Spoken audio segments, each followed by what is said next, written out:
इरफान कादिर साहब हमारे साथ मौजूद है। अस्सलाम वालेकुम इरफान कादिर साहब, बहुत बहुत शुक्रिया आपके वक्त के लिए।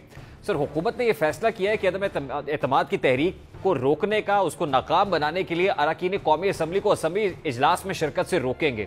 असम्बली इजलास में शिरकत से रोकना हुकूमती अरकान असम्बली को हुकूमत की जानिब से यह कॉन्स्टिट्यूशनल स्टेप होगा सर?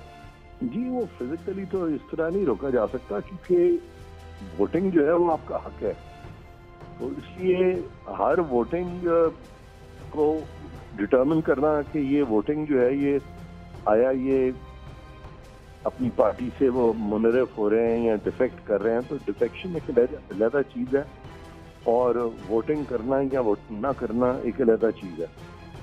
लिहाजा उस पर इस तरह से रोक लेना बिफोर हैंड, अभी वोट उन्होंने दिया नहीं है तो वो अजीब सी बात है कि उनको कैसे पता है कि ये वोट जो है इन्हें इसके हक में देना है, इसके अगेंस्ट देना। इरफान साहब, आर्टिकल 63 ऑफ द कॉन्स्टिट्यूशन के अंदर बड़ी वजाहत से लिखा हुआ है कि वोट्स और abstains from voting in the house contrary to any direction issued by the parliamentary head to which he belongs. और इन रिलेशन टू मजीद उसकी वजाहत ये, तो वोट्स और एब्सटेन्स फ्रॉम वोटिंग, एब्सटेन का मतलब ये भी समझा जाएगा कि उसने परहेज किया है असेंबली इजलास में जाने से भी। क्या एब्सटेनमेंट का मतलब ये है फिर? बिल्कुल आप सही फरमा रहे हैं कि उसकी जो लैंग्वेज है वो यही है कि कोई भी शख्स जो कि वोट करता है या वोट नहीं करता, तो मैं ये आपसे कह रहा हूँ कि जब तक उसने वोट किया नहीं है, वोटिंग का वक्त नहीं आया, उसके पहले उसको कैसे रोका जा सकता है? तो जब वो वोट करेगा या वो वोट नहीं करेगा पार्टी की विशेष के खिलाफ, तो उसके बाद ये बात आएगी ना। लेकिन ये कि उसको पहले रोक दिया जाए, तो क्या उसने बताया हुआ था कि उसने वोट इस तरह करना और इस तरह नहीं करना? उसको पहले रोकने वाली बात जो उससे मैं एग्री नहीं करता, वो पॉसिबल नहीं है। यानी किसी भी मेंबर नेशनल असम्बली का ये इस्तेहकाक है कि वो एटलीस्ट असम्बली इजलास में तो जाए। आप ये कह सकते हैं कि पार्लियामेंट्री डेमोक्रेसी या पार्लियामेंट्री नॉर्म्स जो हैं वो तो यही कहती हैं कि असम्बली इजलास में जाना चाहिए। अब अगर हुकूमत रोकती है तो इसका मतलब ये कि गैर आईनी इकदाम कर रही होगी फिर हुकूमत? एग्जैक्टली, बिल्कुल गैर आईनी कर रही होगी क्योंकि वहां पे वोटिंग पे जाना एक चीज है और इस पार्टी की जो विशेज हैं या डायरेक्शंस जो पार्लियामेंट्री पार्टी ने दी हैं उसकी खिलाफ वर्जी भी एक अलग चीज है। और यहाँ पे वो खिलाफ वर्जी तो तब होगी ना जबकि वोटिंग का वक्त आएगा और वो वोट करेगा या वो वोट नहीं करेगा पार्टी की डायरेक्शंस के मुताबिक, तो फिर ये स्टेज आएगी। अभी तो वोटिंग का टाइम नहीं है तो ये पहले उसको रोक देंगे। हो सकता है कि सारों को अगर इस तरह रोक देंगे तो ये तो कोई मेरा मतलब है कि दिखा नहीं है। तो इरफान साहब, ये अगर स्टेप अनकॉन्स्टिट्यूशनल हुकूमत का या आइन से इनहराफ कर रही है तो इस पर, इस खिलाफ वर्जी पर क्या इस पे जो है वो भुगतना पड़ सकता है हुकूमत को? देखें, अगर सपोजिंग वो पहले ही लोगों को रोकना शुरू कर देते हैं, अपने ही लोगों को, तो ऑब्वियसली वो खुद ही वो लोग जिन्होंने वोट जो है उनके यानी नो कॉन्फिडेंस पे अगर वोट नहीं भी करना तो वो तो पता नहीं ना चल सकेगा। फिर वो तो अपने खिलाफ ही है, तो ऐसे ही है जैसे अपने पाँव पे कुल्हाड़ी मारने पहले हो जाएगा। मतलब ये है, मैं ये समझ। यानी इरफान साहब, आप ये कह रहे हैं कि जो डिफेक्शन क्लॉज है वो सिर्फ उस वक्त लागू होगी जब वोटिंग का अमल होगा।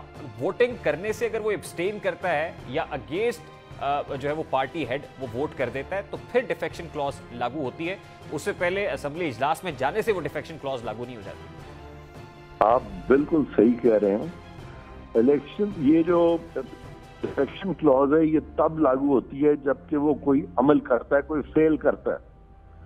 वो फेल करने से पहले इन एंटीसिपेशन आप कह दें कि जी इसने इधर वोट देना है तो इधर देना है, वो एक अजीब सी चीज है ना, तो वो लागू नहीं होती। आप बिल्कुल सही फरमा रहे हैं, मैं आपसे एग्री कर रहा हूँ। अच्छा इरफान साहब, अब कोई लास्टली सिर्फ ये फरमा दीजिएगा सर कि अगर हुकूमत ये इकदाम अब करने जा रही है जो कि लग रहा है और अब इरादा भी दिखाई दे रहा है, वफाकी वज़ीर इत्तलात ने भी आज अपने प्रेसर में बताया, उसके अलावा भी हुकूमती ज़ोमा ये इस चीज़ का इजहार कर रहे हैं, तो इस पर क्या स्पीकर कोई एक्शन ले सकता है? वैसे तो स्पीकर की गैर जानिबदारी पर भी बहुत सारे सवालात होते हैं, फिर एक्शन कौन ले सकता है इस उम्र?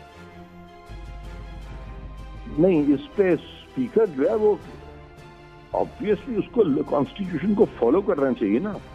अगर स्पीकर भी कॉन्स्टिट्यूशन को वायलेट करता है तो फिर तो ये मामला जो है मुझे लगता है कि फिर लोग हो सकता है इस तरह के एक्शन जो है स्पीकर के उसको चैलेंज करेंगे और मामला जो है फिर अदालत में चला जाए, बिकॉज उस पर तो बड़ी मतलब एक मायूब सी सूरत हाल हो जाएगी। और सर मेंबर नेशनल असेंबली का इस्तेहकाक अगर मजरू हो रहा है तो क्या वो भी किसी अपील में किसी फोरम पे जाके कह सकता है या शिकायत कर सकता है कि मुझे रोका जा रहा है या मुझे धमकियां दी जा रही हैं या फोन कॉल्स की जा रही हैं?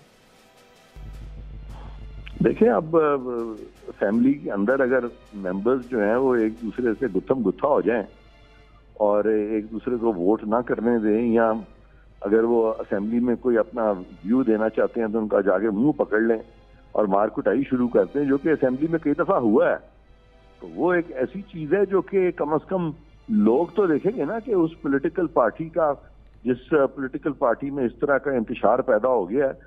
YouTube पर गूगली न्यूज देखने के लिए youtube.com की सर्च बार में गूगली न्यूज टीवी टाइप करें। गूगली न्यूज के पेज पर सुर्ख रंग के सब्सक्रिप्शन वाले बटन पर क्लिक करना ना भूलिए। YouTube पेज पर अपलोड होने वाली वीडियोस से बाखबर रहने के लिए बेल आइकन पर क्लिक कीजिए। आपको हर नई वीडियो के बारे में नोटिफिकेशन मौसूल हो जाएगा।